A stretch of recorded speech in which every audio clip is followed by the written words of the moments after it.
ओम शांति। 29 अप्रैल 2021। बाबा के महावाक्य। मीठे बच्चे, पावन बनो तो रूहानी सेवा के लायक बनेंगे। देही अभिमानी बच्चे रूहानी यात्रा पर रहेंगे और दूसरों को भी यही यात्रा कराएंगे। प्रश्न: संगम पर तुम बच्चे जो कमाई करते हो, यही सच्ची कमाई है, कैसे?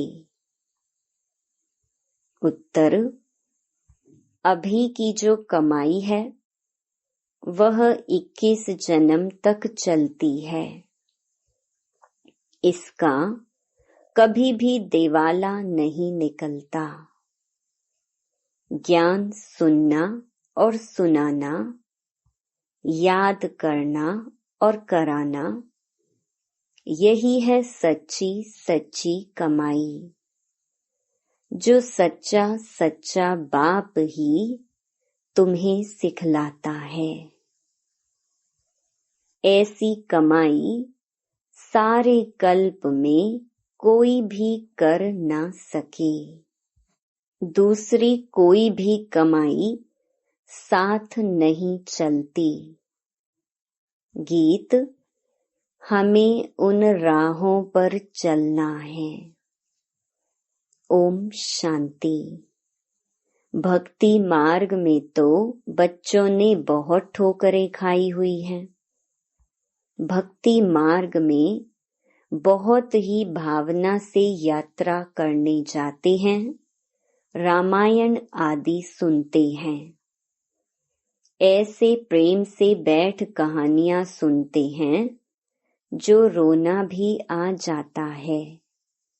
हमारे भगवान की सीता भगवती को रावण डाकू ले गया, फिर सुनने समय बैठ रोते हैं। यह हैं सब दंत कथाएं जिससे फायदा कुछ भी नहीं। पुकारते भी हैं, हे पतित पावन आओ, आकर हम दुखी आत्माओं को सुखी बनाओ। यह नहीं समझते कि आत्मा दुखी होती है क्योंकि वह तो आत्मा को निर्लेप कह देती हैं। समझते हैं आत्मा सुख दुख से न्यारी है। यह क्यों कहते हैं? क्योंकि समझते हैं परमात्मा सुख दुख से न्यारा है। तो बच्चे फिर सुख दुख में कैसे आएंगे? इन सब बातों को अब बच्चों ने समझा है।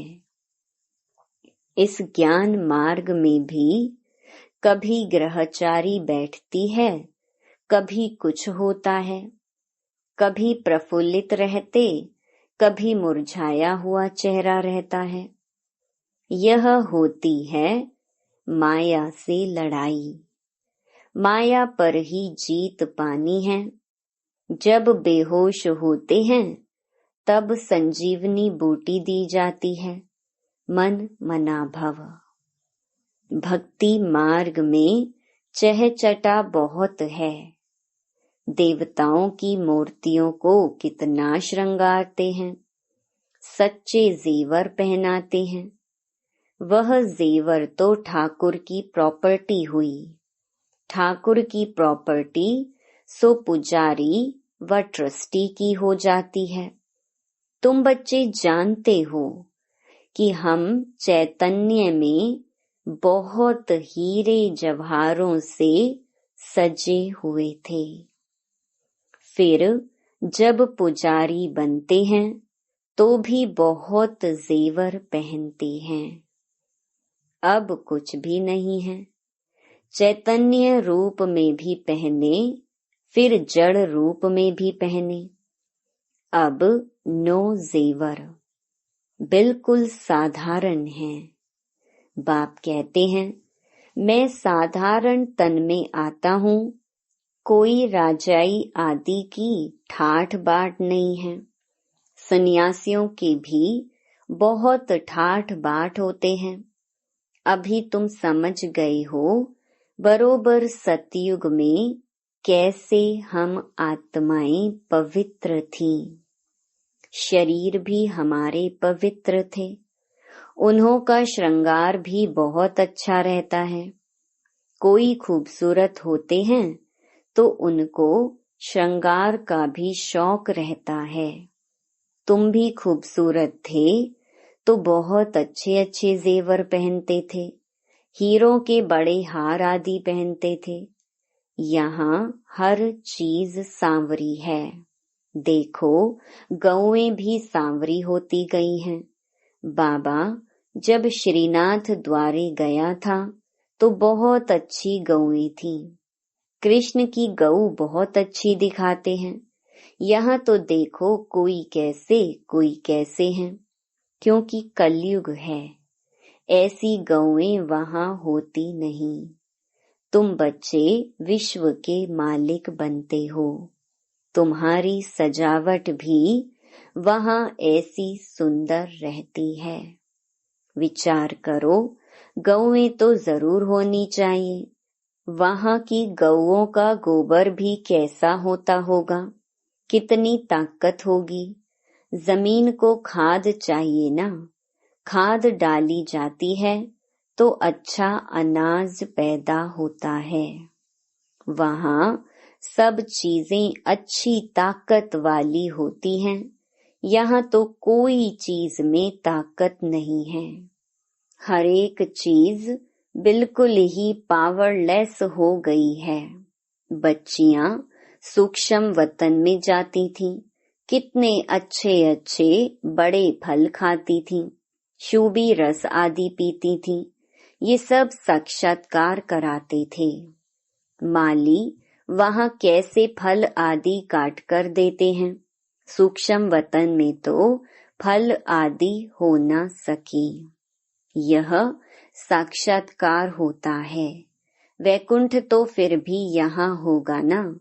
मनुष्य समझते हैं वैकुंठ कोई ऊपर में है। वैकुंठ ना सूक्ष्म वतन में ना मूल वतन में होता है, यहाँ ही होता है। यहाँ जो बच्चियां साक्षात्कार करती हैं वह फिर इन आँखों से देखेंगे। जैसी पोजीशन ऐसी सामग्री भी रहती है। राजाओं के महल देखो कैसे अच्छे अच्छे होते हैं। जयपुर में बहुत अच्छे अच्छे महल बने हुए हैं। सिर्फ महल देखने लिए मनुष्य जाते हैं तो भी टिकट रहती है।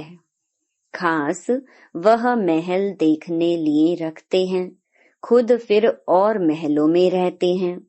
सो भी अभी कलयुग में। यह है ही पतित दुनिया। कोई अपने को पतित समझते थोड़ी हैं।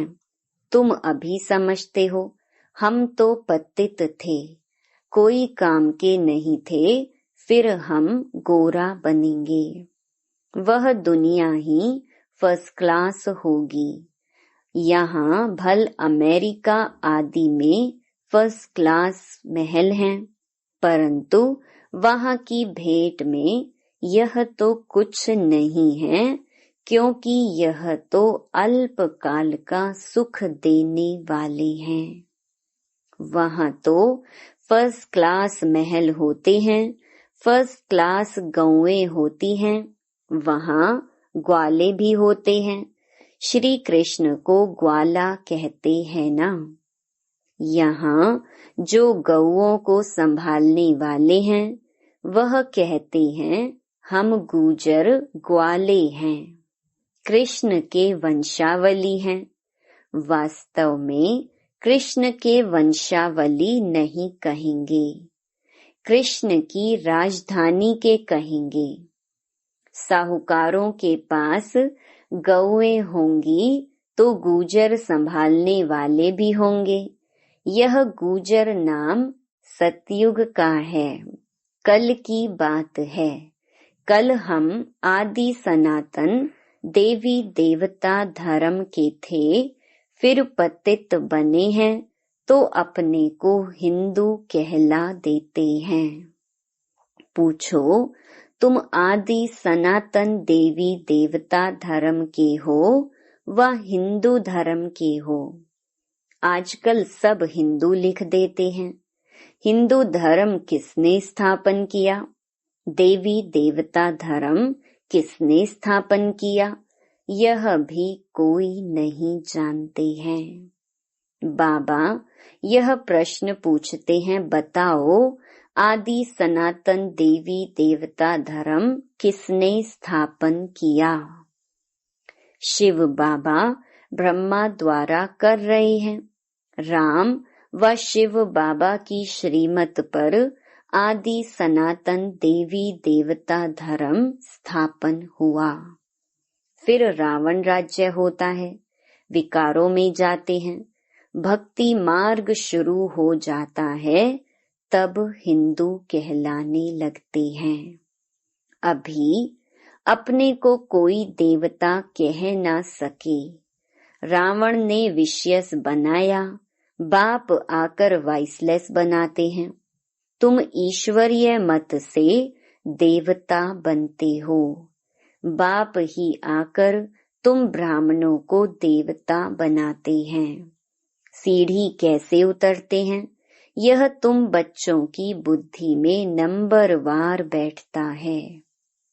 तुम जानते हो, और सभी मनुष्य आसुरी मत पर चल रहे हैं और तुम ईश्वरीय मत पर चल रहे हो। रावण की मत से सीढ़ी उतरते आए हो। 84 जन्मों के बाद फिर पहला नंबर जन्म होगा। ईश्वरीय बुद्धि से तुम सारे सृष्टि के आदि मध्य अंत को जान जाते हो। यह तुम्हारा जीवन बहुत अमूल्य है, इनकी बहादुरी है। जबकि बाप आकर हमको इतना पावन बनाते हैं, हम रूहानी सेवा के लायक बनते हैं। वह है जिस्मानी सोशल वर्कर जो देही अभिमान में रहते हैं। तुम देही अभिमानी हो, आत्माओं को रूहानी यात्रा पर ले जाते हो। बाप समझाते हैं, तुम सतो प्रधान थे, अभी तमो प्रधान बने हो। सतो प्रधान को पावन, तमो प्रधान को पतित कहा जाता है। आत्मा में ही खाद पड़ी है, आत्मा को ही सतो प्रधान बनाना है। जितना याद में रहेंगे उतना पवित्र बनेंगे, नहीं तो कम पवित्र बनेंगे। पापों का बोझा सिर पर रह जाएगा। आत्माएं तो सभी पवित्र होती हैं, फिर हरेक का पार्ट अलग है। सबका एक जैसा पार्ट हो न सके। सबसे ऊंच बाबा का पार्ट, फिर ब्रह्मा सरस्वती का कितना पार्ट है। जो स्थापना करता है वही पालना भी करता है। बड़ा पार्ट उनका है। पहले है शिव बाबा, फिर है ब्रह्मा सरस्वती जो पुनर्जन्म में आते हैं। शंकर तो सिर्फ सूक्ष्म रूप धारण करते हैं। ऐसे नहीं कि शंकर कोई शरीर का लोन लेते हैं। कृष्ण को अपना शरीर है। यहाँ सिर्फ शिव बाबा शरीर का लोन लेते हैं। पतित शरीर पतित दुनिया में आकर सेवा करते हैं। मुक्ति जीवन मुक्ति में ले जाने की, पहले मुक्ति में जाना पड़े। नॉलेजफुल एक ही बाप पतित पावन है, उनको ही कहते हैं शिव बाबा। शंकर को बाबा कहते शोभता नहीं है। शिव बाबा अक्षर बहुत मीठा है। शिव के ऊपर कोई अक चढ़ाते हैं, कोई क्या चढ़ाते हैं, कोई दूध भी चढ़ाते हैं। बाप बच्चों को अनेक प्रकार की समझानी देते रहते हैं। बच्चों के लिए समझाया जाता है सारा मदार योग पर है। योग से ही विकर्म विनाश होंगे। योग वाले को ज्ञान की धारणा भी अच्छी होगी। अपनी धारणा में चलते रहेंगे, क्योंकि फिर सुनाना भी पड़ता है। यह है नई बात। भगवान ने जिन्हों को डायरेक्ट सुनाया उन्होंने ही सुना, फिर तो यह ज्ञान रहता ही नहीं। अभी बाप तुमको जो सुनाते हैं वह अभी तुम सुनते हो। धारणा होती है, फिर तो प्रारब्ध का पार्ट बजाना होता है। ज्ञान सुनना सुनाना अभी होता है। सतयुग में यह पार्ट नहीं होगा। वहाँ तो है ही प्रारब्ध का पार्ट। मनुष्य बैरिस्ट्री पढ़ते हैं, फिर बैरिस्टर बन कमाते हैं। यह कितनी बड़ी कमाई है। इनको दुनिया वाले नहीं जानते। तुम जानते हो सच्चा बाबा हमको सच्ची कमाई करा रहे हैं। इनका कभी देवाला निकल ना सके। अभी तुम सच की कमाई करते हो। वह फिर 21 जन्म साथ रहती है। वह कमाई साथ नहीं देती। यह साथ देने वाली है, तो ऐसी कमाई को साथ देना चाहिए। यह बातें तुम्हारे सिवाय और कोई की बुद्धि में नहीं है। तुम्हारे में भी घड़ी घड़ी कोई भूल जाते हैं। बाप और वर्षे को भूलना नहीं चाहिए। बस बात एक ही है। बाप को याद करो। जिस बाप से 21 जन्म का वर्षा मिलता है। 21 जन्म निरोगी काया रहती है। बुढ़ापे तक अकाले मृत्यु नहीं होती। बच्चों को कितनी खुशी होनी चाहिए। बाप की याद है मुख्य। इसमें ही माया विघ्न डालती है, तूफान लाती है। अनेक प्रकार के तूफान आते हैं। तुम कहेंगे बाप को याद करूं, परंतु कर नहीं सकेंगे। याद में ही बहुत फेल होते हैं। योग की बहुतों में कमी है। जितना हो सके योग में मजबूत होना चाहिए। बाकी बीज और झाड़ का ज्ञान कोई बड़ी बात नहीं है। बाप कहते हैं मुझे याद करो। मुझे याद करने से, मुझे जानने से तुम सब कुछ जान जाएंगे। याद में ही सब कुछ भरा हुआ है। स्वीट बाबा शिव बाबा को याद करना है। ऊंच ते ऊंच है भगवान। श्रेष्ठ ते श्रेष्ठ वह है। ऊंचे से ऊंच वर्षा देते हैं। 21 जन्मों के लिए सदा सुखी अमर बनाते हैं। तुम अमरपुरी का मालिक बनते हो, तो ऐसे बाप को बहुत याद करना चाहिए। बाप को याद नहीं करेंगे तो और सब कुछ याद आ जाएगा। अच्छा, मीठे मीठे सिकिलधे बच्चों प्रति माता पिता बाप दादा का याद प्यार और गुड मॉर्निंग। रूहानी बाप की रूहानी बच्चों को नमस्ते। धारणा के लिए मुख्य सार। पहला, यह ईश्वरीय जीवन बहुत बहुत अमूल्य है। इस जीवन में आत्मा और शरीर दोनों को पावन बनाना है। रूहानी यात्रा में रहकर दूसरों को यही यात्रा सिखानी है। दूसरा, जितना हो सके सच की कमाई में लग जाना है। निरोगी बनने के लिए याद में मजबूत होना है। वरदान, मास्टर नॉलेजफुल बन अनजान पने को समाप्त करने वाले ज्ञान स्वरूप योग युक्त भव। मास्टर नॉलेजफुल बनने वालों में किसी भी प्रकार का अनजानपन नहीं रहता। वह ऐसा कहकर अपने को छुड़ा नहीं सकते कि इस बात का हमें पता ही नहीं था। ज्ञान स्वरूप बच्चों में कोई भी बात का अज्ञान नहीं रह सकता और जो योग युक्त हैं उन्हें अनुभव होता जैसे कि पहले से सब कुछ जानते हैं।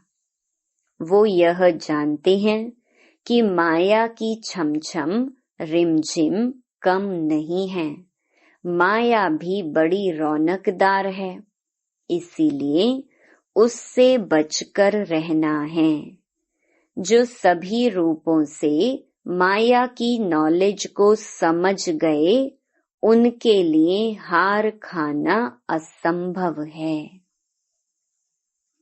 स्लोगन, जो सदा प्रसन्न चित्त है वह कभी प्रश्न चित्त नहीं हो सकता।